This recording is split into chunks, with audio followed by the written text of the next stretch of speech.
Hello friends, എല്ലാവർക്കും പുതിയൊരു YouTube വീഡിയോയിലേക്ക് സ്വാഗതം. ഇന്ന് ഞാൻ ഷെയർ ചെയ്യാൻ ഉദ്ദേശിക്കുന്നത് സ്വിറ്റ്സർലൻഡിൽ ഞാൻ ഓൺ എ ഡെയിലി ബേസിസിൽ എൻജോയ് ചെയ്യുന്ന 5 കാര്യങ്ങളാണ്. അപ്പോൾ ഞാനിപ്പം സ്വിറ്റ്സർലൻഡിൽ വന്നിട്ട് ഏകദേശം ഒരു 3 കൊല്ലമായി. 4 കൊല്ലത്തോടടുക്കുന്നു. ഞാനിവിടെ നിൽക്കുവോ, ഇവിടെ കണ്ടിന്യൂ ചെയ്യുവോ, അല്ലെങ്കിൽ ഇതൊന്നും നമ്മൾ പ്ലാൻ ചെയ്തതല്ല. നമുക്ക് ഇനിയും മുന്നോട്ട് പ്ലാനുകളൊന്നുമില്ല. പക്ഷേ നിലവിൽ ഞാൻ ഇവിടെ ഇപ്പം നിന്ന ഇത്രയും നാളത്തെ അനുഭവം വെച്ച് ഞാനിങ്ങനെ തിരിഞ്ഞു നോക്കുകയാണെങ്കിൽ ഒത്തിരി കാര്യങ്ങൾ ഇവിടുത്തെ പോസിറ്റീവായിട്ട് എനിക്ക് പറയാനുണ്ട്, നെഗറ്റീവായിട്ട് പറയാനുണ്ട്. പക്ഷേ ഓൺ എ ഡെയിലി ബേസിസിൽ നമ്മളിവിടെ ജീവിക്കുമ്പം ഞാൻ അനുഭവിക്കുന്ന 5 കാര്യങ്ങളുണ്ട്. ഏറ്റവും ഞാൻ അത് ഓരോ നിമിഷവും ഞാൻ അതിൽ വളരെ ഗ്രാറ്റിറ്റ്യൂഡ് ഉള്ളൊരു വ്യക്തിയാണ്. അപ്പോൾ ആ 5 കാര്യങ്ങൾ ഞാൻ ഷെയർ ചെയ്യുക എന്നുള്ളതാണ് എൻ്റെ ഈ വീഡിയോയുടെ ഉദ്ദേശം.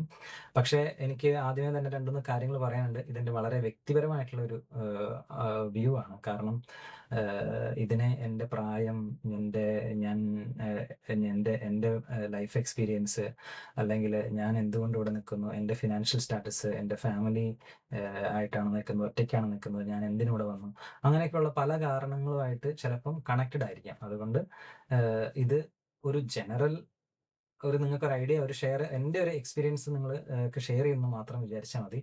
ഇങ്ങനെ തന്നെ ആയിരിക്കണം എന്നില്ല ഇവിടെ വന്ന് ജീവിക്കുന്ന ആൾക്കാർക്ക് എല്ലാവർക്കും ഉള്ള എക്സ്പീരിയൻസ്. പക്ഷേ ഇങ്ങനെ ഒരു വീഡിയോ ഷെയർ ചെയ്യേണ്ട ഉദ്ദേശം എന്ന് പറയുന്നത്, പുറത്തുനിന്ന് ഒരാൾ ടൂറിസ്റ്റ് ആയിട്ട് വരുമ്പോൾ കാണുന്ന സ്വിറ്റ്സർലൻഡോ, അല്ലെങ്കിൽ നമ്മൾ വിക്കിപീഡിയ നോക്കിയോ, അല്ലെങ്കിൽ വേറെ ആരെങ്കിലും ഗൂഗിളിൽ നോക്കിയിട്ട് കാണുന്ന ഒരു ജീവിതം നമുക്ക് കറക്റ്റായിട്ട് കണക്റ്റ് ആയിക്കൊള്ളണമെന്നില്ല പുറത്തുനിന്ന് ഒരാൾ വരുമ്പോൾ.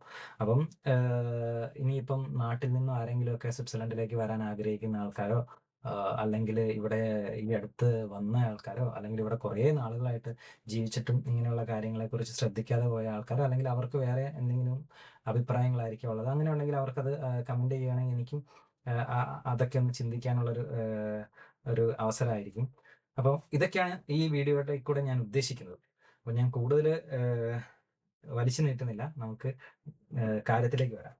പൊതുവില് സ്വിറ്റ്സർലൻഡിനെ ഒരു ലോക ഭൂപടത്തിൽ അടയാളപ്പെടുത്തിയിട്ടുള്ള ഒരു 3 കാര്യങ്ങളാണ് ഞാൻ ജസ്റ്റ് പറഞ്ഞിട്ടുള്ളത്. ഒന്ന്, ഭയങ്കര ബ്യൂട്ടിഫുൾ ആണെന്നുള്ള കാര്യം. ശരിയാണ്. സ്വിറ്റ്സർലൻഡ് വളരെ ബ്യൂട്ടിഫുൾ ആയിട്ടുള്ള രാജ്യമാണ്. ഇവിടെ ഒത്തിരി സിനിമകൾ ഷൂട്ട് ചെയ്തിട്ടുണ്ട്. നമ്മൾ ഇൻസ്റ്റാഗ്രാം റീലോ അല്ലെങ്കിൽ അങ്ങനെയുള്ള കാര്യങ്ങളൊക്കെ പോയി കഴിഞ്ഞാൽ വണ്ടർലാൻഡ്, അതായത് ഇങ്ങനെയൊക്കെ നാച്ചുറലായിട്ട് സ്ഥലങ്ങൾ എക്സിസ്റ്റ് ചെയ്യുന്നുണ്ടോ എന്ന് പോലും നമുക്ക് തോന്നുന്ന തരത്തിലുള്ള പല തടാകങ്ങളും താഴ്വരകളും മലകളും മഞ്ഞും ഒക്കെ ഉള്ളൊരു സ്ഥലമാണ് സ്വിറ്റ്സർലൻഡ്. ഞാൻ അധികം യൂറോപ്പിൽ ട്രാവൽ ചെയ്തിട്ടില്ല. അതുകൊണ്ട് ചിലപ്പം ഇതിന് പുറത്തും ഇഷ്ടംപോലെ ഇതുപോലെ സ്ഥലങ്ങളുണ്ടായിരിക്കാം. ഫിൻലൻഡോ, ഐസ്ലൻഡോ, ഓസ്ട്രിയ ഒക്കെ ഇതിലും മനോഹരമാണെന്നൊക്കെ പറഞ്ഞ് ഞാൻ കേട്ടിട്ടുണ്ട്.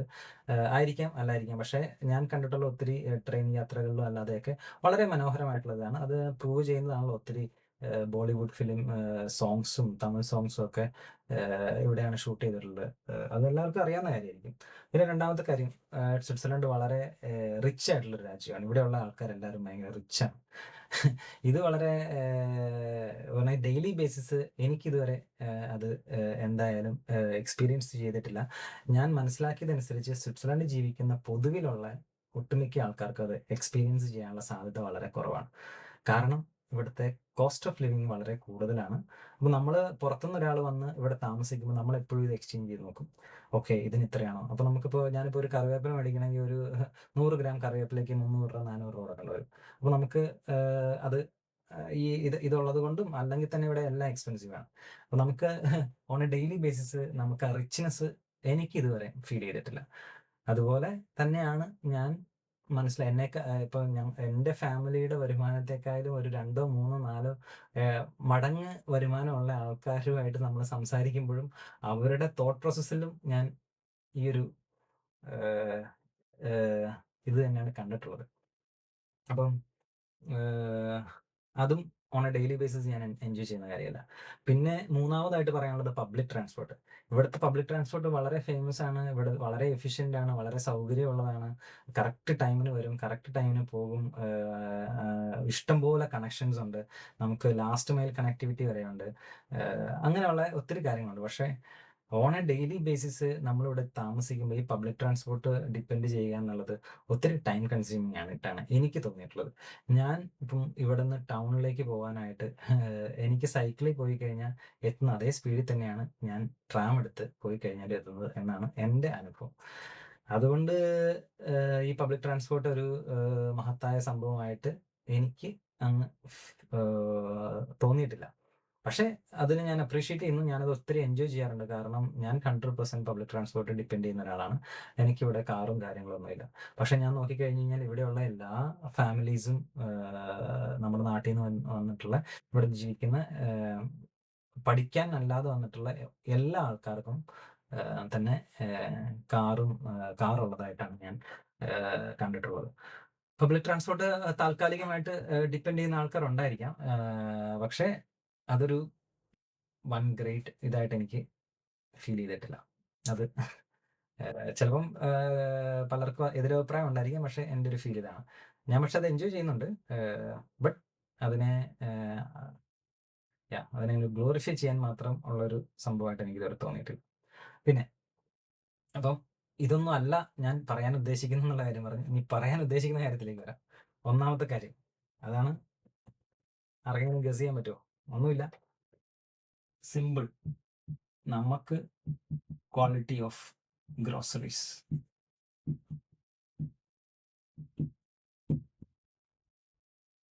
ഇതാണ്. നമുക്ക് എല്ലാ ദിവസവും ഭക്ഷണം കഴിച്ചാലേ ജീവിക്കാൻ പറ്റത്തില്ല.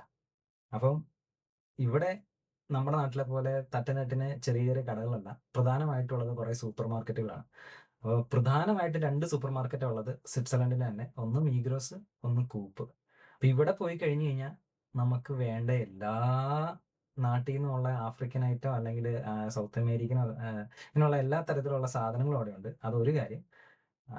അത് പക്ഷേ ഒരു വൻ സംഭവമായിട്ട് പറയാൻ ഇപ്പം ഉള്ള കാര്യമില്ല. പക്ഷേ പ്രധാനമായിട്ടും ഇവിടുത്തെ പ്രൊഡക്റ്റുകളെല്ലാം വളരെ ക്വാളിറ്റി, അതായത് വളരെ ഫ്രഷ് ആയിട്ടും പെസ്റ്റിസൈഡ്സുകളും അങ്ങനെയുള്ള സാധനങ്ങളൊന്നും ഇല്ലാത്ത കാറ്റഗറിയും അങ്ങനെയൊക്കെയുള്ള ഇപ്പം എന്താ പറയുന്നത്, ഇപ്പോൾ തക്കാളിയും സവാളയും നമ്മൾ അവിടെ സൂപ്പർ മാർക്കറ്റിൽ പോയിട്ട് ഇങ്ങനെ ചിരകി അതിൻ്റെ അകത്തുനിന്ന് തിരഞ്ഞ് എടുക്കേണ്ട ആവശ്യമൊന്നുമില്ല. നമ്മൾ അവിടെ പോയി നേരെ പാക്കറ്റ് എടുത്തു കഴിഞ്ഞാൽ അതിനകത്ത് ചീഞ്ഞതായിട്ടുള്ള സാധനങ്ങളൊന്നും ഉണ്ടാവാനുള്ള സാധ്യത വളരെ കുറവാണ്.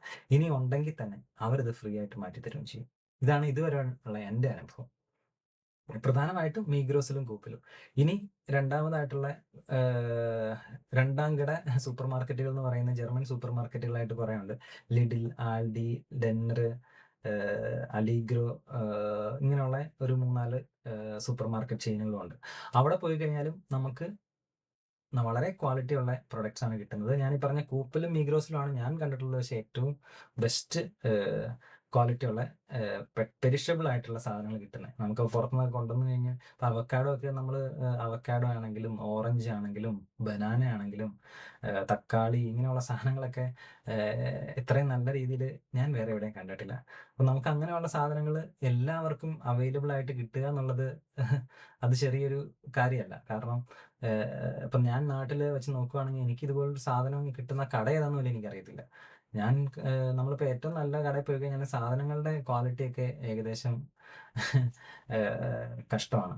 അതുപോലെ തന്നെ ഇപ്പോൾ ലുലു മോളിലൊക്കെ ഞാൻ കണ്ടിട്ടുണ്ട്. പക്ഷെ അവിടെ പോയി കഴിഞ്ഞ് അവിടം വരെ ഇതിനു വേണ്ടി നമുക്ക് പോകാൻ പറ്റത്തില്ലല്ലോ. അതുപോലെ ഈ സൂപ്പർ മാർക്കറ്റുകൾ എന്ന് പറയുന്നത് ഇവിടെ സുലഭമാണ്.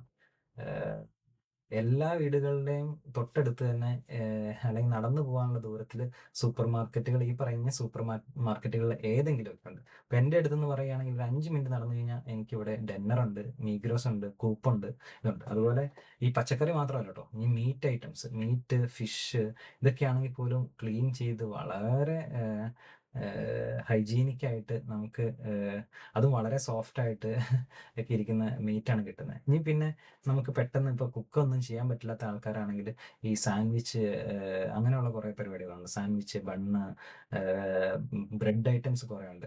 അതാണെങ്കിൽ പോലും വളരെ ഹെൽത്തി ആയിട്ടുള്ള സാധനങ്ങൾ വളരെ ചൂടോടെയും ഫ്രഷ് ആയിട്ടും അവൈലബിൾ ആണ്. നമ്മുടെ നാട്ടിലെ പോലെ ഭയങ്കര ജങ്കായിട്ടുള്ള സാധനമല്ല. ഇപ്പോൾ പിസ്സ ഇതൊക്കെ ആണെങ്കിൽ പോലും ജങ്കായിട്ടുള്ളതുണ്ട്, ഇല്ലെന്നല്ല ഞാൻ പറയുന്നത്. പക്ഷേ ജങ്കായിട്ടല്ലാതെ ഹെൽത്തി ആയിട്ട് തന്നെ നമുക്ക് ഈ പറയുന്ന ഡെയിലി നമുക്ക് പുറത്തുനിന്ന് വാങ്ങി കഴിച്ചാലും നമുക്ക് വയറിന് പ്രശ്നമൊന്നും വരത്തില്ല എന്ന അങ്ങനെയുള്ള സാധനങ്ങൾ ഇവിടുത്തെ നോർമൽ പ്രൈസിന് നമുക്ക് അവൈലബിൾ ആണ്. അതുപോലെ വളരെ ഇൻട്രസ്റ്റിംഗ് ആയിട്ടുള്ളൊരു കാര്യമാണ് ഞാൻ കാണിച്ചിട്ടുള്ള യൂക്ക എന്ന് പറയുന്ന ഒരു ആപ്പ്. ഇതുപോലുള്ള വേറെ പല ആപ്പുകളും ഉണ്ടാവാം. പക്ഷേ എൻ്റെ അടുത്ത് ഈ ആപ്പ് ഉണ്ട്. ഇപ്പം എന്തെങ്കിലും പ്രൊഡക്റ്റ് കയ്യിലുണ്ടെങ്കിൽ കാണിച്ചു തരുന്നു. ഈ ആപ്പ് വെച്ചിട്ട് നമ്മൾ ആ QR കോഡ് സ്കാൻ ചെയ്ത് കഴിഞ്ഞ് കഴിഞ്ഞാൽ അവര് ഇതിനൊരു റാങ്കിങ് പറയും. അത് എത്രമാത്രം ഹെൽത്തി ആണെന്നുള്ളത്. അപ്പോൾ 100ൽ എത്രമാത്രം ഹെൽത്തിയാണ്, എന്തുകൊണ്ടാണ് ഹെൽത്തി അല്ലാത്തത്, ഏതൊക്കെ ഇൻഗ്രീഡിയൻസ് ആണുള്ളത്, അഡിറ്റീവ്സ് ഉണ്ടോ, അതിനകത്ത് എത്രമാത്രം കലോറി ഉണ്ട്, എത്രമാത്രം പ്രോട്ടീൻ ഉണ്ട്, ഫൈബർ ഉണ്ട്, ഓർഗാനിക് ആണോ, ഇങ്ങനെയുള്ളതെല്ലാം വളരെ സ്ട്രിക്റ്റ് ആയിട്ട് അവർ കാണിച്ചു തരികയും ചെയ്യും. അതിനകത്തുള്ള അഡിറ്റീവ്സ് ഉണ്ടെങ്കിൽ എന്ത് കെമിക്കലാണ് എക്സ്ട്രാ ആയിട്ട് അവർ ആഡ് ചെയ്തിട്ടുള്ളത്, ഈ കെമിക്കൽ കൊണ്ടുള്ള ഹെൽത്ത് ഇമ്പാക്റ്റ് എന്താണ് എന്നുള്ളത് കാണിച്ചു തരും. ഇത് ഒരു അമേസിങ് ഫീച്ചറായിട്ടാണ് എനിക്ക് തോന്നിയിട്ടുള്ളത്. അപ്പോൾ നമ്മുടെ നാട്ടിലൊക്കെ ഉള്ള പ്രൊഡക്റ്റിൻ്റെ അകത്തൊക്കെ ഉള്ള എന്താണ് ഏതാണെന്ന് അറിയത്തില്ല. അപ്പോൾ നമുക്കിപ്പോൾ ഒരേ സാധനം തന്നെ ഇപ്പോൾ ഇപ്പോൾ കൊക്കോ ചോക്ലേറ്റ് പൗഡർ പോലും നമുക്ക് ഏറ്റവും ഓർഗാനിക് ആയിട്ടുള്ളത് ഉണ്ടാവും, വളരെ ഇപ്പോൾ പ്രിസർവേറ്റീവ്സ് ഒക്കെ ചേർത്ത് വരുന്ന സാധനങ്ങളും ഉണ്ടാവും. നമുക്കിത് ഏറ്റവും നമുക്ക് സ്യൂട്ടബിൾ ആയിട്ടുള്ള സാധനം നമുക്ക് വാങ്ങാനുള്ള ഒരു പ്രൊവിഷനുണ്ട്. അതും പക്ഷേ ഏറ്റവും ഈ റാങ്കിങ് കൂടിയ സാധനത്തിനായിരിക്കണമെന്നില്ല ഏറ്റവും കൂടുതൽ പ്രൈസ് ഉള്ളത് എന്നുള്ളത് വേറൊരു കാര്യമാണ്. അപ്പോൾ ഈ ആപ്പ് ഇവിടെ ജീവിക്കുന്ന ആൾക്കാർ നിങ്ങളാരും ഇൻസ്റ്റാൾ ചെയ്തിട്ടില്ല എന്നുണ്ടെങ്കിൽ നിങ്ങൾ ഡെഫിനറ്റ്ലി യൂസ് ചെയ്യേണ്ട ഒരു സംഭവമായിട്ടാണ് എനിക്ക് തോന്നുന്നത്. ഞാനതിൻ്റെ പെയ്ഡ് വേർഷനാണ് എടുത്തിട്ടുള്ളത്. ജസ്റ്റ് വേറെ ഒന്നുമില്ല, അത് നമുക്ക് ഓഫ്ലൈനായിട്ട് നമുക്ക് നോക്കാൻ പറ്റും, അത്രേ ഉള്ളൂ. അപ്പോൾ അത് വളരെ അടിപൊളിയായിട്ടൊരു സംഭവമാണ്. പിന്നെ മൂന്നാമത്തത് ഈ ഷോപ്പിംഗ്. ഞാൻ പറഞ്ഞല്ലോ ഇവിടെ മെയിൻ ആയിട്ടുള്ളത് സൂപ്പർ മാർക്കറ്റാണ്. അപ്പോൾ ഈ സൂപ്പർ മാർക്കറ്റിൽ ഫാമിലി ആയിട്ട് പോയിട്ട്, നമ്മൾ ഈ സൂപ്പർ മാർക്കറ്റ് എന്ന് പറഞ്ഞാൽ നമ്മുടെ നാട്ടിൽ ലുലു മാളിൽ പോകുന്ന അത്രയും വലിയൊരു സൂപ്പർ മാർക്കറ്റുകളാണ് മീഗ്രോസും കൂപ്പും ഒക്കെ ഇവിടെ ഉള്ളത്. അങ്ങനെയുള്ള ഇതുകൊണ്ട് പിന്നെ അവരുടെ ചെറിയ ഷോപ്പുകളുണ്ട്. പക്ഷേ മിക്കതും തന്നെ വലിയ ഷോപ്പിംഗ് ഇതാണ്. അതിനകത്ത് എല്ലാ സാധനവും കറക്റ്റായിട്ട് അടുക്കി വെച്ചിട്ടുണ്ടാവും. അതുപോലെ തന്നെ നാട്ടിലെ പോലെ തിരക്കും കാര്യങ്ങളൊന്നുമില്ല. എല്ലാവർക്കും മറ്റേ ട്രോളിയും പിടിച്ചുകൊണ്ട് ഇങ്ങനെ തള്ളി നടന്ന് ഈ ഷോപ്പ് ചെയ്യാന്നുള്ളത് അടിപൊളിയായിട്ടുള്ളൊരു എക്സ്പീരിയൻസ് ആണ്. അടിപൊളി എന്ന് വെച്ച് കഴിഞ്ഞാൽ നമുക്കൊരു നല്ല എൻജോയബിൾ ആയിട്ടുള്ളൊരു എക്സ്പീരിയൻസ് ആയിട്ട് എനിക്ക് തോന്നിയിട്ടുള്ളത്. അപ്പം ഞങ്ങളിവിടെ വീട്ടിലാണെങ്കിൽ എല്ലാ വീക്കെൻഡും മിനിമം ഞങ്ങൾ രണ്ടുപേരും കൂടെ പുറത്ത് പോയിട്ട് കൊച്ചിനെ കൊണ്ട് കൂട്ടി ഷോപ്പിങ്ങിന് പോകും. അത് എനിക്ക് ഒരു ഇവിടുത്തെ ഡെയിലി ലൈഫിൽ ഒരു അടിപൊളി സംഭവമായിട്ട് എനിക്ക് തോന്നിയിട്ടുണ്ട്. പിന്നെ നമ്മൾ ഇനിയിപ്പോൾ എക്സെപ്ഷനുകളായിട്ട് ചില ഇന്ത്യൻ കടകളൊക്കെ ഉണ്ടാകും കേട്ടോ.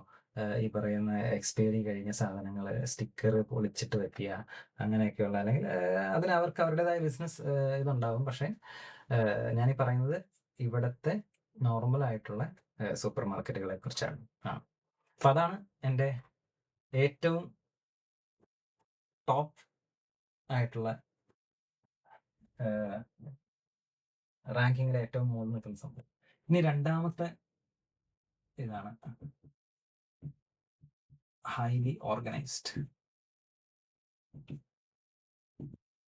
Amazing, amazing. ഈ ഹൈലി ഓർഗനൈസ്ഡ് എന്ന് പറയുമ്പോഴല്ലോ അതൊരു സിസ്റ്റത്തിന്റെ ഭാഗമാണ്. ഇപ്പൊ നമ്മുടെ നാട്ടിലെ നോക്കിക്കഴിഞ്ഞാൽ ഈ ഒരു കാര്യം ചോദിച്ചു കഴിഞ്ഞാൽ, ഇപ്പോൾ ഒരു സ്ഥലത്ത് നിന്ന് A to B, കൊച്ചിയിൽ നിന്ന് തിരുവനന്തപുരത്തിന് പോകണമെന്ന് 3 ആൾക്കാരോട് ചോദിച്ചു കഴിഞ്ഞാൽ 3 കാര്യം പറഞ്ഞുതരും. പക്ഷേ ഇവിടെ എന്ന് വെച്ച് കഴിഞ്ഞാൽ എല്ലാ കാര്യവും വളരെ സിസ്റ്റമാറ്റിക് ആയിട്ട് സെറ്റ് ചെയ്ത് വെച്ചിട്ടുള്ളതാണ്. ഞാനിത് നാടുമായിട്ട് ചുമ്മാ കമ്പയർ ചെയ്തതാട്ടോ. നാടുമായിട്ട് കമ്പയർ ചെയ്യുന്നതിന് വലിയ ഇതില്ല. കാരണം 2 രാജ്യമാണ്. നമ്മുടെ സൈസ് വളരെ ഡിഫറെൻ്റ് ആണ്. നമ്മുടെ എക്കോണമി ഡിഫറെൻ്റ് ആണ്. നമ്മൾ ഒരു ഡെമോക്രസി ആയത് അങ്ങനെ പല കാര്യങ്ങളുണ്ടാവും. വാട്ടെവർ.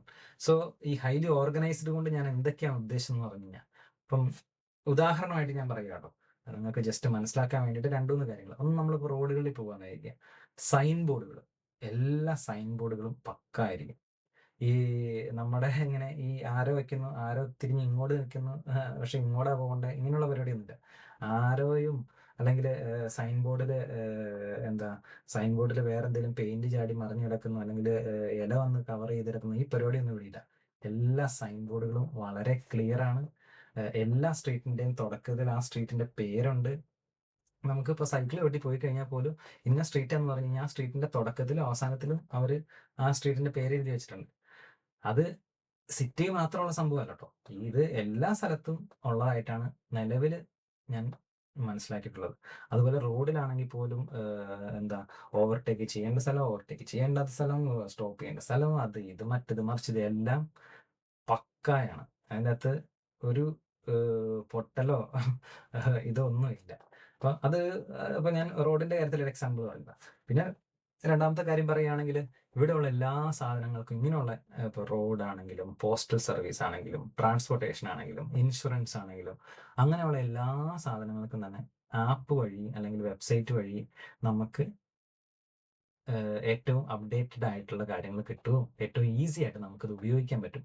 ഹൈലി ഡിജിറ്റലൈസ്ഡ് ആയിട്ടുള്ള ഒരു കാര്യമായിട്ട് എനിക്ക് തോന്നിയിട്ടുണ്ട്. അത് അതും ഈ ആപ്പുകളൊന്നും എപ്പോഴും ക്രാഷ് ആവുന്നതോ അല്ലെങ്കിൽ ഇപ്പൊ നമ്മുടെയൊക്കെ IRCTC ഓർമ്മയില്ലേ? IRCTC ഒക്കെ തുടങ്ങുമ്പോൾ തന്നെ എന്തോരം പരസ്യമായിരുന്നു. ഞാൻ പലപ്പോഴും എനിക്ക് മനസ്സിലായിട്ടുള്ള ഒരു ഗവൺമെന്റിന്റെ ആപ്പിലായിരുന്നു ഇത്രമാത്രം പരസ്യത്തിന്റെ ആവശ്യം എന്താണ്? ഒരു തത്കാൽ ബുക്ക് ചെയ്യണമെന്നുണ്ടെങ്കിൽ നമ്മൾ ചെയ്യുന്ന പടപ്പാട് എന്താണ്? ഇവിടത്തെ ഈ ആപ്പുകളെല്ലാം വളരെ വീണ്ടും ഞാൻ പറയുന്നത്, ഞാൻ കമ്പയർ ചെയ്യുന്നത് ഒന്നിനെ കുറച്ച് കാണിക്കാൻ വേണ്ടിയിട്ടല്ല. ഈ ഒരു വ്യത്യാസം മനസ്സിലാക്കിക്കുക എന്ന് മാത്രമേ ഉള്ളൂ. അപ്പോൾ ഈ പറയുന്ന കാര്യങ്ങളെല്ലാം നമുക്ക് ആപ്പുണ്ട്. വെതർ ഫോർകാസ്റ്റിംഗ് ഉണ്ട്. ഇവരുടെ തന്നെ ഇവരുടെ തന്നെ മാപ്പും കാര്യങ്ങളും വെതറും ഇതൊക്കെയായിട്ട് എല്ലാം വളരെ ഓർഗനൈസ്ഡ് ആണ്. പിന്നെ വേറൊരു കാര്യം, ഇവിടെയുള്ള ഗവൺമെന്റ് സർവീസ്. ഇപ്പൊ ഞാനിപ്പം എന്തെങ്കിലും ഒരു കാര്യം നമ്മുടെ ഇവിടുത്തെ മുനിസിപ്പാലിറ്റി ആയിട്ടോ അല്ലെങ്കിൽ യൂണിവേഴ്സിറ്റി ആയിട്ടോ അല്ലെങ്കിൽ ഏത് ഇതായിട്ടാണെങ്കിലും ഞാൻ സാധാരണ അവരുമായിട്ട് കമ്മ്യൂണിക്കേറ്റ് ചെയ്യുന്നത് പ്രധാനമായിട്ടും എനിക്ക് ജർമ്മൻ അറിയത്തില്ലാത്തത് കൊണ്ടാണ്. ബട്ട് പിന്നെ ഒരു ഡോക്യുമെന്റേഷന്റെ ഇത് കാരണോ കാര്യങ്ങൾ വ്യക്തമായിട്ട് കമ്മ്യൂണിക്കേറ്റ് ചെയ്യാൻ വേണ്ടിയിട്ട് ഞാൻ പലപ്പോഴും ഇമെയിൽ അയക്കുകയാണ് പതിവ്. ഈ ഇമെയിലിനെല്ലാം വിത്തിൻ 1 or 2 days എനിക്ക് വളരെ പ്രൊആക്റ്റീവ് ആയിട്ടുള്ള റെസ്പോൺസ് കിട്ടലുണ്ട്. അതെനിക്ക് ഒരു ഗവൺമെന്റ് സർവീസിൽ നിന്നും ആ സംഭവം കിട്ടുന്നത് ഒരു അടിപൊളി കാര്യമായിട്ട് തോന്നിയിട്ടുണ്ട്. ഞാൻ ഇതുപോലെ തന്നെ നാട്ടിലുള്ള ഓരോ ഗവൺമെന്റ് ഓഫീസിലേക്ക് എത്രയോ മെയിൽ അയച്ചിട്ടുണ്ട്. ഈ മെയിലിൽ നിന്നും എനിക്ക് ഇന്നേക്ക് വരെ ഒരു റെസ്പോൺസ് പോലും കിട്ടിയിട്ടില്ല. അങ്ങനെയുള്ള ഒരു ഒരു കുന്നാരം മെയിലുകൾ എൻ്റെ ഇതിൽ കിടക്കുന്നുണ്ട്. അതൊരു സമയത്ത് ഞാൻ ടെസ്റ്റ് ചെയ്തതായിരുന്നു. പക്ഷേ ഈ സംഭവം ഇവിടെ നമ്മളത് കാണുമ്പം അതൊരു വല്ലാത്ത ഫീലിംഗ് ആണ്. നമുക്കപ്പം ബേസിക് ആയിട്ട് ഒരു ഈ സർവീസ് വേണമെങ്കിൽ പറയാം. സർവീസ് ഭയങ്കര ഇതാണ്. പക്ഷെ ഇതെല്ലാം ബേസിക്കലി ഓർഗനൈസ്ഡ് ആണ്. അതുപോലെ കൃത്യമായിട്ട് ആൾക്കാർ ഇന്ന സമയത്ത് 11 മണിക്ക് ഒരു അപ്പോയിന്റ്മെന്റ് ഒന്ന് കൊടുത്തു കഴിഞ്ഞാൽ ഈ 11 മണിക്ക് ആ അപ്പോയിന്റ്മെന്റ് തന്നയാൾ നമുക്ക് വേണ്ടി കംപ്ലീറ്റ് റെഡി ആയിരിക്കും. ഇത് 5 മിനിറ്റ് അങ്ങോട്ടും ഇല്ല ഇങ്ങോട്ടും ഇല്ല.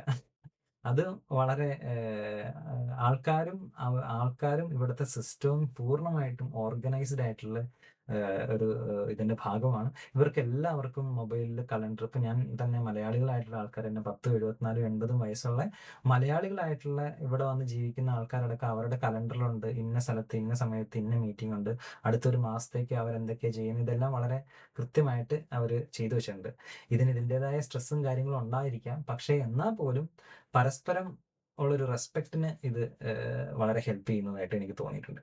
അപ്പോൾ ഇതെനിക്ക് വളരെ ഇഷ്ടപ്പെട്ടിട്ടുണ്ട്. ഇതിലേക്ക് ഞാൻ അഡാപ്റ്റ് ചെയ്യാനായിട്ട് എന്നെ കൊണ്ടാവുന്ന രീതിയിലെല്ലാം ഞാൻ ശ്രമിക്കുന്നുണ്ട്. ബട്ട് നമ്മളെ ഇതിലൊക്കെ സമയം എടുക്കുമല്ലോ. പിന്നെ ഇനി മൂന്നാമത്തെ കാര്യം എന്ന് പറയുന്നത് അത് അടിപൊളി സംഭവം. ഇവിടുത്തെ സെക്കൻഡ് ഹാൻഡ് ഐറ്റംസ്. ഈ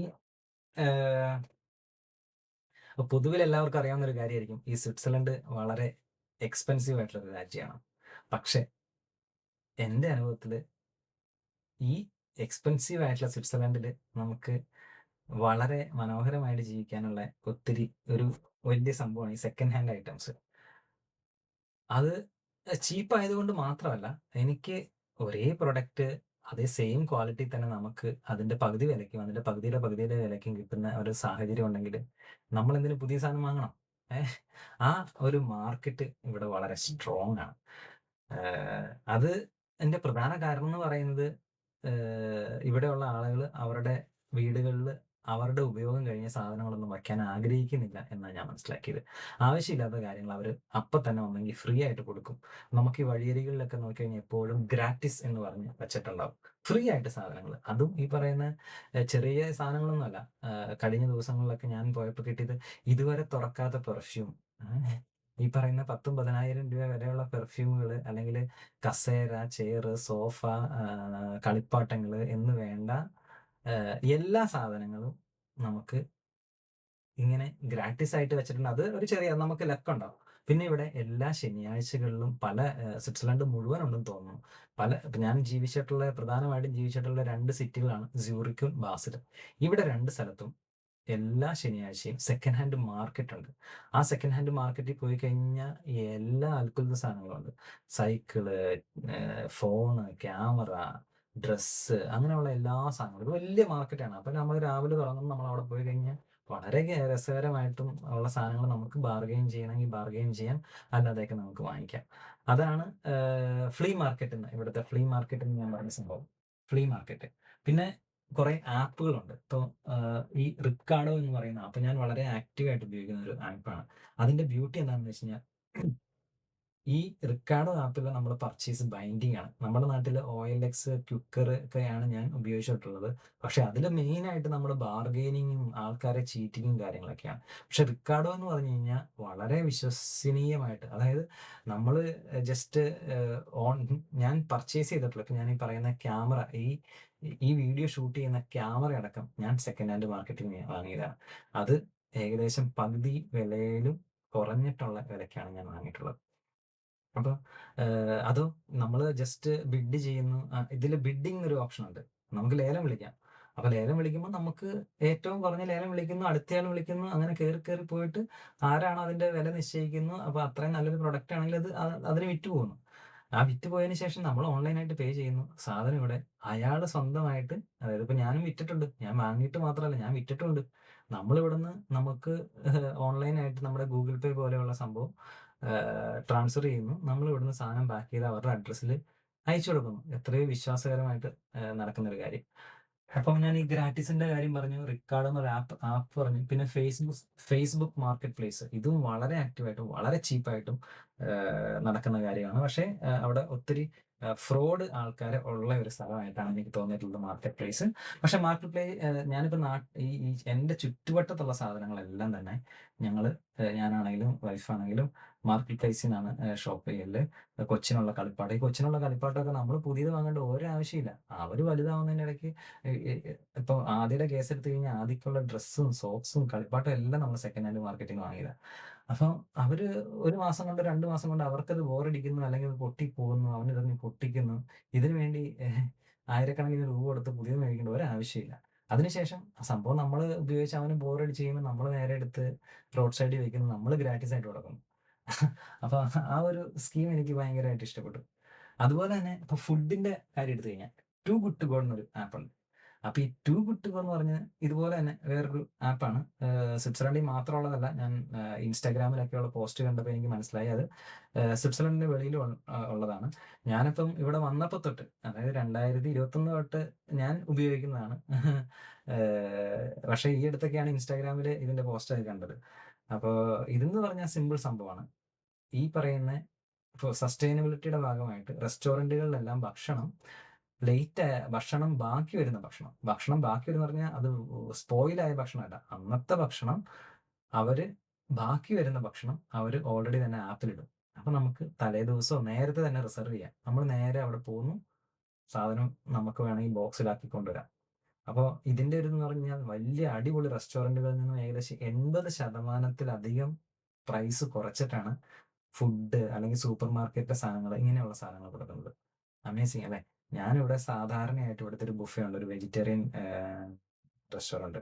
അവിടെ നിന്ന് ഇഷ്ടം പോലെ തവണ നമ്മൾ അടിപൊളിയായിട്ട് ഭക്ഷണം കഴിക്കണമെന്നുണ്ടെങ്കിൽ നമ്മൾ പറയും okay to good to go അടിക്കുക. അപ്പോൾ ഇന്നിപ്പോൾ രാവിലെ നോക്കുകയാണെങ്കിൽ നമുക്ക് വൈകുന്നേരത്തെ ആയിരിക്കും ഫുഡ്. ഓക്കെ, അന്നേരം ഫുഡ് റെഡി ആയിട്ടുണ്ടാവില്ല. അവർ വൈകുന്നേരത്തേക്ക് വേണ്ടി റിസർവ് ചെയ്ത് വെച്ചേക്കുകയാണ്. അല്ലാതെ ഫുഡ് വേസ്റ്റ് ആയതിനു ശേഷം അത് നമുക്ക് തരുന്ന സ്കീമല്ല. ഇത് വളരെ ഫ്രഷ് ആയിട്ടുള്ള ഹെൽത്തി ആയിട്ടുള്ള ഫുഡ്. അപ്പം അത് അടിപൊളിയല്ലേ? അതുപോലെ തന്നെ ആസ്ബാർ എന്ന് പറഞ്ഞ വേറൊരു സംഭവമുണ്ട്. അതെന്ന് പറയുന്നത് ഇപ്പൊ ഈ പറഞ്ഞത് ആപ്പ് ബേസ്ഡ് അല്ലാത്ത അവര് വേറൊരു റെസ്റ്റോറന്റ്. ഈ റെസ്റ്റോറന്റോ അല്ലെങ്കിൽ അവര് ബാക്കിയുള്ള റെസ്റ്റോറന്റുകളിൽ ബാക്കിയാവുന്ന ഫുഡ് മേടിച്ചിട്ട് അവര് വേറെ റെസ്റ്റോറന്റ് തുടങ്ങി അത് വിൽക്കുന്ന ആൾക്കാർ. ഇതൊക്കെ സസ്റ്റൈനബിലിറ്റിയുടെ ഭാഗമാണ്. പക്ഷെ എനിക്കിതൊക്കെ ഭയങ്കരമായിട്ട് ഇഷ്ടമാണ്. ഇങ്ങനെയുള്ള സാധനങ്ങൾ ഷോപ്പ് ചെയ്യാനും പോയി കാണാനും വർക്ക് ചെയ്യാനും. ടുട്ടി എന്ന് പറയുന്നതും ഞാൻ ഈ പറയുന്ന പോലെ റിക്കാർഡോ എന്ന് പറഞ്ഞ പോലെ തന്നെ വേറൊരു ആപ്പാണ്. ഈ പറയുന്ന സെക്കൻഡ് ഹാൻഡ് നമ്മുടെ OLX ഒക്കെ പോലെ തന്നെ. പക്ഷെ അത് കുറച്ചുകൂടെ അടിപൊളിയായിട്ടാണ് ഇവിടെ ഫങ്ഷൻ ചെയ്യുന്നത്. അതാണ് 3ാമത്തെ കാര്യം. പിന്നെ 4ാമത്തെ കാര്യം എന്ന് പറയുന്നത് സിറ്റി ലൈഫ്. ഈ നാലാമത്തെ കാര്യം ബേസിക്കലി എനിക്ക് 4 വെക്കേണ്ടത് അതോ 2 വെക്കേണ്ടതെന്ന് എനിക്കറിയത്തില്ല. അല്ലെങ്കിൽ 3 അറിയത്തില്ല. എനിക്ക് തോന്നുന്നു 3 അത് വെക്കാൻ തോന്നണം. കാരണം സിറ്റി ലൈഫ് അമേസിംഗ് ആണ് ഇവിടെ. ഞാൻ ആഹ്, കേരളത്തില് ഏകദേശം 40 വീടുകളിൽ കൂടുതൽ താമസിച്ചിട്ടുണ്ട്. പല പല ജില്ലകളില്. കോഴിക്കോട്, തിരുവനന്തപുരം, പാലക്കാട്, തൃശ്ശൂർ, എറണാകുളം, കോട്ടയം ഇങ്ങനെയുള്ള പല സ്ഥലങ്ങളിലും താമസിച്ചിട്ടുണ്ട്. അതുപോലെ തന്നെ ഇന്ത്യയിലാണെങ്കില് ചെന്നൈ, ബാംഗ്ലൂർ, ഹൈദരാബാദ്, കുറച്ച് നാള് ബോംബെ, ഇവിടെയെല്ലാം ആഹ്, ഒന്നിൽ കൂടുതൽ വർഷം നമ്മൾ താമസിച്ചിട്ടുണ്ട്. ഈ സിറ്റിയുടെ പ്രധാനപ്പെട്ട പ്രശ്നം എന്ന് പറഞ്ഞു കഴിഞ്ഞാൽ ഒടുക്കത്തെ പൊടിയും ഒച്ചപ്പാടും ആൾക്കാരും ബഹളവുമായിട്ട് നമുക്ക് ആ ട്രാഫിക്കും ഒക്കെ ആയിട്ട് നമുക്കത് ഒരിക്കലും എൻജോയബിൾ ആയിട്ട് എനിക്ക് തോന്നിയിട്ടില്ലായിരുന്നു. നമുക്കവിടെ ഒരു ഫ്രസ്ട്രേഷനാണ്. ഒത്തിരി കാര്യങ്ങളൊക്കെ നടക്കുന്നുണ്ട്. പക്ഷെ ഇവിടുത്തെ സിറ്റി അങ്ങനെയല്ല കേട്ടോ. ഇപ്പൊ ഞാൻ 2 സിറ്റിയിലാണ് പ്രധാനമായിട്ടും താമസിച്ചത്. ഒന്ന് ബാസലും, ഒന്ന് സൂറിക്കും. ഇതിനകത്ത് സൂറിക്കാണ് സ്വിറ്റ്സർലൻഡിലെ തന്നെ ഏറ്റവും വലിയ സിറ്റി. അപ്പൊ ഇവിടുത്തെ ഒരു കാര്യം എന്ന് വെച്ച് കഴിഞ്ഞാൽ നമുക്ക് ഈ സിറ്റിക്ക് അകത്ത് തന്നെ വളരെ ഫ്രഷ് ആയിട്ടുള്ള വാട്ടർ ബോഡീസ്, റിവർ, ബാസലിലാണെങ്കിൽ റിവർ ഉണ്ട്, സൂറിക്കിലാണെങ്കിൽ ലേക്ക് ഉണ്ട്. പിന്നെ നേച്ചർ ഇങ്ങനെ ഒരു 10 മിനിറ്റ് നമ്മൾ നടന്നു കഴിഞ്ഞ് കഴിഞ്ഞാൽ കാടായി. അല്ലെങ്കിൽ കാട് എന്ന് വെച്ച് കഴിഞ്ഞാൽ ഗ്രീൻ അവർ പ്രൊട്ടക്ട് ചെയ്ത ഗ്രീൻ ആയിട്ടുള്ള ഏരിയാസ് ഉണ്ട്. അതുപോലെ തന്നെ ട്രാഫിക് ഒന്നും നമുക്ക് ഈ പറയുന്ന പബ്ലിക് ട്രാൻസ്പോർട്ട് ഉള്ളത് കൊണ്ട് നമ്മളെ അധികം ട്രാഫിക് ഒന്നും അധികം ബാധിച്ചിട്ടില്ല. അല്ലെങ്കിൽ നമുക്കിപ്പം ഫീൽ ചെയ്യത്തില്ല. അതുപോലെ തന്നെ സൈക്കിള്, അതുപോലെ തന്നെ ടോൾ ബിൽഡിങ്സ്, ഹൈ റൈസിങ് ബിൽഡിങ്സോ സ്കൈ സ്ക്രാപ്പേഴ്സോ ഒന്നുമില്ല. എല്ലാം വളരെ ചെറിയ ബിൽഡിങ്സ് ആണ്. അതുപോലെ എല്ലാ സിറ്റിയുടെയും തൊട്ടടുത്ത് തന്നെ ഏതെങ്കിലുമൊക്കെ ഹൈക്കിന് പറ്റിയ സ്ഥലങ്ങളൊക്കെ ഉണ്ട്. അപ്പം ഈ സിറ്റിയിൽ നമ്മളെല്ലാ സിറ്റിയുടെ അഡ്വാൻറ്റേജ് കൂടി ജീവിക്കുമ്പോഴും മറ്റുള്ള നമുക്ക് ആ ഒരു കൺട്രി സൈഡിന്റെ ഫീൽ ഒന്നും കിട്ടിയില്ലെങ്കിൽ പോലും കൺട്രി സൈഡും കൂടെ അഡ്വാൻറ്റേജും കൂടെ എൻജോയ് ചെയ്യാൻ പറ്റുന്ന ഒരു പ്രൊവിഷൻസ് ഇവിടെ ഉണ്ട്. അതൊരു അമേസിങ് സാധനമല്ലേ. നമുക്ക് ആൾക്കാരൊക്കെ സിറ്റി കൂടെ ഓടാൻ പോകുന്നു, ഗ്രീനറി ഉണ്ട്, വാട്ടർ ബോഡീസ് ഉണ്ട്, വളരെ ഡൈവേഴ്സ് ആയിട്ടുള്ള ആൾക്കാരാണ് പല നാട്ടിൽ നിന്നുള്ള. ഇവിടുത്തെ പോപ്പുലേഷൻ എന്ന് പറയുന്നത് ഏകദേശം 40% എബോവ് പല രാജ്യങ്ങളിൽ നിന്നുള്ള ആൾക്കാരൊക്കെയാണ്. നമ്മൾ പുറത്തേക്ക് ഇറങ്ങി കഴിഞ്ഞാൽ ആഫ്രിക്കൻസിനെ കാണാൻ പറ്റും, സൗത്ത് അമേരിക്കനെ കാണാൻ പറ്റില്ല, യൂറോപ്പിലുള്ള പല ആൾക്കാരെയും കാണാൻ പറ്റും. അങ്ങനെയുള്ള നമുക്ക് വളരെ ഡൈവേഴ്സ് ആയിട്ടുള്ള ഒരു സൊസൈറ്റിയാണ് സിറ്റിയിലേക്ക് വരുമ്പോഴത്തേക്കും. അതുപോലെ ഫാഷൻ, ആൾക്കാരെല്ലാം പുറത്ത് പോകുന്നത് ഹൈലി ഇപ്പൊ സമ്മർ സീസൺ ഒക്കെ ആയിക്കഴിഞ്ഞാൽ ഫുൾ ഫാഷനാണ്. അത്രയും മനോഹരം, വായി നോക്കിയിരിക്കാൻ പറ്റിയ സംഭവമാണ് ഇവിടുത്തെ സിറ്റീസ് എന്ന് പറയുന്നത്. അത് ബ്യൂട്ടി കൊണ്ട് മാത്രം, ബ്യൂട്ടി ആയിട്ടും ആൾക്കാരുടെ സൈക്ലിങ്ങും മറ്റേ സ്കൂട്ടറിൽ ഇങ്ങനെ പോകുന്നു, അങ്ങനെ പോകുന്നു, വേറെ ഹാർലി ഡേവിഡ്സണിൽ വരുന്നു, ഫെറാറി വരുന്നു, ഇതൊക്കെ ആയിട്ട് ഒരു ഒരു ഭയങ്കര വൈബാണ്. എനിക്ക് ഭയങ്കര ഇഷ്ടമായി. വീക്കെൻഡിൽ ഇവർ ഫ്രൈഡേ വരെ, മൺഡേ ടു ഫ്രൈഡേ കട്ടയ്ക്ക് വർക്ക് ചെയ്തിട്ട് ഫ്രൈഡേ അടിച്ചു പൊളിക്കാനായിട്ട് ഇറങ്ങും. സാറ്റർഡേയും അത്യാവശ്യം ലൈവ്ലി ആയിരിക്കും. സൺഡേ കട്ട ശോകമായിരിക്കും. അതുപോലെ തന്നെ ഡ്രിങ്ക്സ്. ഇപ്പൊ സിറ്റിയിലാണ്, ഇവിടെ എല്ലായിടത്തും പബ്ലിക്കായിട്ട് നമുക്ക് ഡ്രിങ്ക്സ്, നമുക്കിപ്പോൾ ട്രാമിലിരുന്ന് മദ്യപിക്കാം, അല്ലെങ്കിൽ ട്രെയിനിലിരുന്ന് മദ്യപിക്കാം, യൂണിവേഴ്സിറ്റിയിൽ ക്യാമ്പസിനകത്ത് മദ്യപിക്കുന്ന ഇതൊന്നും ഒരു പ്രശ്നം അല്ലെന്നാണ് ഞാൻ മനസ്സിലാക്കിയിട്ടുള്ളത്. എന്തായാലും ഇങ്ങനെയുള്ള ആൾക്കാരെല്ലാം ഇവിടെ ഞാൻ കണ്ടിട്ടുണ്ട്. ഇനി എന്തെങ്കിലും പ്രശ്നം ഉണ്ടെന്ന് എനിക്കറിയത്തില്ല. അതിന്റെ ഫാക്റ്റ് എനിക്കറിയത്തില്ല. പക്ഷേ പറയുന്ന എന്താ ബിയർ കുടിക്കുന്ന ഒത്തിരി ആൾക്കാര് ഞാൻ ട്രാമിലും ട്രെയിനിലും ഒക്കെ കണ്ടിട്ടുണ്ട്. ഞാനും കഴിച്ചിട്ടുണ്ട്. അതുപോലെ ഏത് പബ്ലിക് സ്പേസിലും നമുക്ക് സ്മോക്ക് ചെയ്യുന്നതിനോ ഡ്രിങ്ക്സ് ചെയ്യുന്നതിനോ ഇതൊന്നും പ്രശ്നമില്ല. അതൊക്കെ വളരെ റെസ്പോൺസിബിൾ ആയിട്ട് ചെയ്യുന്ന ഒരു സിറ്റിയാണ്. അല്ലാത്ത ആൾക്കാരും ഉണ്ട് ട്ടോ. ഇതിനെല്ലാത്തിനും എക്സെപ്ഷൻസ് ഉണ്ടാവും. പൊതുവായിട്ട് ഞാൻ എൻജോയ് ചെയ്യുന്ന കാര്യങ്ങളൊക്കെയാണ് പറഞ്ഞത്. അതായത് ഒരാളിപ്പം മദ്യപിക്കുന്ന സ്ഥലത്തേക്ക് നമ്മുടെ നാട്ടിലേക്കാണെങ്കിൽ നമുക്ക് പോകാൻ ഒരു ചെറിയ പേടിയായിരിക്കും. ഇവിടെ അങ്ങനെയുള്ള പ്രശ്നമൊന്നുമില്ല. പിന്നെ കുറെ വട്ടന്മാർ അവിടെ ഇവിടെയൊക്കെ ഉണ്ടാവും. എന്ന് വെച്ച് കഴിഞ്ഞാൽ വട്ടന്മാരെന്ന് ഉദ്ദേശിച്ചത് ഹോംലെസ് ആയിട്ടുള്ള ആൾക്കാർക്ക് അവരുടേതായ ഫ്രസ്ട്രേഷനും കാര്യങ്ങളൊക്കെ ഒന്നുണ്ടാവും. പക്ഷെ ഞാൻ വളരെ മോശമായിട്ടുള്ള കാര്യങ്ങളൊന്നും അങ്ങനെ എക്സ്പീരിയൻസ് ചെയ്തിട്ടില്ല ഈ പബ്ലിക്കിന്റെ സൈഡിൽ നിന്ന്. ഓക്കെ. പിന്നെ ഇവിടെ 5-മത്തെ കാര്യം, ദ ലക്ഷറി എന്ന് പറഞ്ഞ സാധനം, സൈലൻസ്.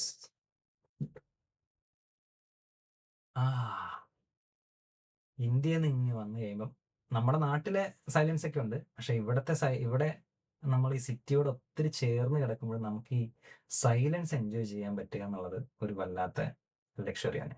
സത്യം പറഞ്ഞു കഴിഞ്ഞാൽ ഇവിടെ സമയം 12:45 അർദ്ധരാത്രി. നോർമലി ഇവിടെ ആരും ഇത് പരിപാടി ചെയ്യത്തില്ല. ഞാൻ ലേശം പേടിച്ചിട്ടൊക്കെ ചെയ്യണം. നമ്മൾ ഈ ഒച്ചപ്പാടും ബഹളമൊക്കെ ഉണ്ടാക്കുന്നത് മുകളിലുള്ള ആൾക്കാർ കേൾക്കില്ല എന്നുള്ളത്. പൊതുവിൽ സ്വിറ്റ്സർലൻഡ് വളരെ സൈലന്റ് ആയിട്ടുള്ളൊരു രാജ്യമാണ്. ഇവിടെയുള്ള ആൾക്കാരൊന്നും അധികം ഒച്ചപ്പാടോ ബഹളോ പരസ്പരം ആ ഒരു സൈലൻസ് ഭയങ്കര കിടിലാണ്. അതുപോലെ ഇപ്പൊ സൺഡേ നോക്കിക്കഴിഞ്ഞാൽ ഇവർക്ക് പൊതുവായിട്ടുള്ളൊരു നോമാണ് കംപ്ലീറ്റ് റെസ്റ്റ്. അതായത് സൺഡേ ഇവിടെയുള്ള ആൾക്കാർ നമുക്ക് തുണി അലക്കാൻ പാടില്ല, അല്ലെങ്കിൽ വേറെ എന്തെങ്കിലും ക്ലീനിങ് ഇങ്ങനെയുള്ള കാര്യങ്ങളൊന്നും ചെയ്യാൻ പാടില്ല. സൺഡേ കംപ്ലീറ്റ് സൈലൻസ് ആയിട്ട് റെസ്റ്റ് എടുക്കാനുള്ള ഒരു ദിവസമായിട്ടാണ് സ്വിറ്റ്സർലൻഡ് ഫുള്ളായിട്ട് അംഗീകരിച്ചിട്ടുള്ളത്. ഇത് നിയമമൊന്നുമല്ല, പക്ഷേ ഇവിടുത്തെ ഒരു നോമാണ്. ഇത് നമ്മൾ പാലിച്ചില്ല എന്നുണ്ടെങ്കിൽ നമ്മൾ ഇതുമായിട്ട് ഇൻ്റഗ്രേറ്റ് ചെയ്തില്ല എന്നുള്ളതാണ് ഇവിടുത്തെ ഒരു സ്വിസ് മനസ്സിലാക്കുന്നത്. സോ ഈ ഇത്രയും ഈ പറഞ്ഞ 5 കാര്യങ്ങളാണ് ഓൺ എ ഡെയിലി ബേസിസ് ഞാൻ സ്വിറ്റ്സർലൻഡിൽ ജീവിക്കുമ്പോൾ എൻജോയ് ചെയ്യുന്നത്. ഇതിന് പല എതിരഭിപ്രായങ്ങളുണ്ടാവും, വേറെ പല കാര്യങ്ങളുണ്ടാവും. ഞാൻ ചിലപ്പോൾ ചിന്തിക്കാത്ത കാര്യങ്ങൾ ഞാൻ എൻജോയ് ചെയ്യുന്നത് ഓൾറെഡി ഉണ്ടാവും. അങ്ങനെ ആരെങ്കിലും കമൻറ്റ് ചെയ്യുകയാണെങ്കിൽ എനിക്ക് ഒന്നുകൂടി ഒന്ന് ചിന്തിച്ച് നോക്കാം. അപ്പം ഞാൻ വിചാരിച്ചു ഓക്കെ, ഇതൊക്കെ ഷെയർ ചെയ്യുന്നത് ആർക്കെങ്കിലും എന്നെങ്കിലും എപ്പോഴെങ്കിലും ഒക്കെ ഹെൽപ്ഫുൾ ആവുകയാണെങ്കിലോ എന്ന് വിചാരിച്ചു. കാരണം പൊതുവിൽ ഈ പറഞ്ഞ കാര്യങ്ങളൊന്നും ഞാൻ വേറെ ആരും സ്വിറ്റ്സർലൻഡിനെ കുറിച്ചോ ഇവിടുത്തെ ജീവിതത്തെക്കുറിച്ചോ ഒന്നും പറയണ സമയത്ത് അധികം പറഞ്ഞ് കേട്ടിട്ടില്ല. ഇത് ഞാൻ എൻ്റെ ജീവിതത്തിൽ എനിക്ക് ഫീൽ ചെയ്ത കാര്യങ്ങളാണ്. ഇത് ആർക്കെങ്കിലും പ്രയോജനപ്പെടുകയാണെങ്കിൽ ലൈക്ക് ചെയ്യൂ. ഇങ്ങോട്ട് വരാനിരിക്കുന്ന ആരെങ്കിലും ഉണ്ടെങ്കിൽ അവർക്ക് ഷെയർ ചെയ്യൂ. അതുപോലെ ഇനിയും കൂടുതൽ സ്വിസ് വിശേഷങ്ങൾ അറിയണമെന്നുണ്ടെങ്കിൽ ചാനൽ സബ്സ്ക്രൈബ് ചെയ്യൂ. ഞാനിവിടെ ഉണ്ടാവുമോ ഇല്ലയോ എന്നൊന്നും അറിയത്തില്ല, പക്ഷേ ഇത്രയും നാളത്തെ വിവരങ്ങളും കാര്യങ്ങളൊക്കെ ഷെയർ ചെയ്യാൻ ഒത്തിരി ആഗ്രഹമുണ്ട്. പറ്റുന്നതുപോലെ നമുക്ക് കാണാം. ഓക്കെ, അപ്പോൾ ശരി. അടുത്ത വീഡിയോ കാണുന്നവരെ വണക്കം. വിട. സോറി.